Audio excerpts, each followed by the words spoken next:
Hi friends, welcome back to Monisha's diary. வாங்க இன்றைக்கி வீடியோவில் பாவக்காய் பொரியல் எப்படி டேஸ்டியாக பண்ணுறது. ஸோ பாவக்காய்னாலே போதுங்க, நிறைய பேர் சாப்பிட்றதே இல்லை, தெரித்து ஓடிடுவாங்க. அவங்க கூட நல்லா விரும்பி சாப்பிட்ற மாதிரி சொல்லி கொடுக்குறேன். கண்டிப்பாக ட்ரை பண்ணி பார்த்துட்டு எப்படி வந்துச்சுன்னு கமெண்ட்ஸில் சொல்லுங்கள். யூஸ்வலாக பாவக்காவை ரவுண்டாக கட் பண்ணால் கிரேவிலையும் சரி பொரியல்லையும் சரி சாப்பிட்றதுக்கு ரொம்பவே நல்லாயிருக்கும். பட் ஃபஸ்ட்டே ரவுண்டாக கட் பண்ணிவிட்டு அதுக்கப்புறமா சீட் ரிமூவ் பண்ணணுன்னா ரொம்ப டைம் கன்சியூமிங்காக இருக்கும். அதனால நான் என்ன பண்ணுவேன்னா, இப்படி தான் வீடியோவில் காமிக்கிற மாதிரி க்ளீன் பண்ணிவிடுவேன். ஸோ தட் டைம் கன்சியூமிங் அவ்வளோவா இருக்காது.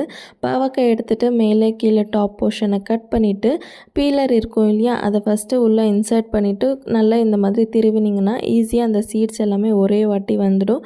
2 சைடும் எடுத்துட்டிங்கன்னா இப்போ நமக்கு ஈஸியாக வந்துட்டு சீட் எல்லாமே ரிமூவ் ஆகிடும். இப்போ நமக்கு கிரேவிக்கோ இல்லைன்னா பொரியலுக்கோ எந்த மாதிரி வேணுமோ அந்த மாதிரி ஸ்லைஸாக ரவுண்டாக கட் பண்ணிக்கிட்டிங்கன்னா ரொம்ப ஈஸியாக இருக்கும். ஸோ கண்டிப்பாக ட்ரை பண்ணி பாருங்கள்.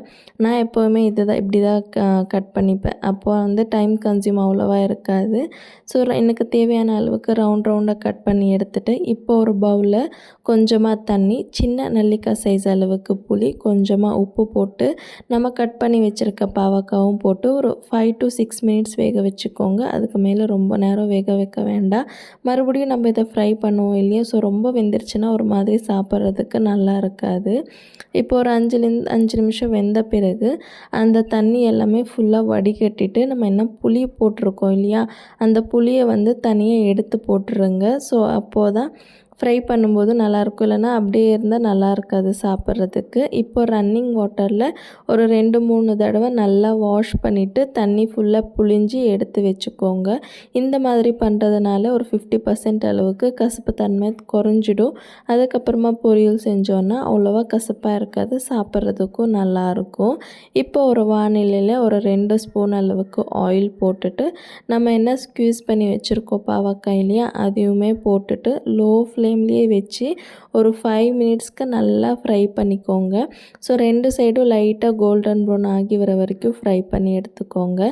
இந்த அளவுக்கு நல்லா ஃப்ரை வந்த பிறகு டேஸ்ட்டுக்கு தகுந்த மாதிரி உப்பு, காரத்துக்கு தகுந்த மாதிரி சில்லி பவுடர், ஒரு 1/4 ஸ்பூன் அளவுக்கு தனியா பவுடர், அதுக்கப்புறமா கொஞ்சமாக கரம் மசாலா, 1 ஸ்பூன் அளவுக்கு சர்க்கரை, இது எல்லாமே போட்டு இன்னொரு 5 நிமிஷத்துக்கு லோ ஃப்ளேம்லேயே வச்சு நல்லா ஃப்ரை பண்ணிங்கன்னா வெளியே எல்லாமே நல்லா கிறிஸ்பியாக ஆகி வரும்.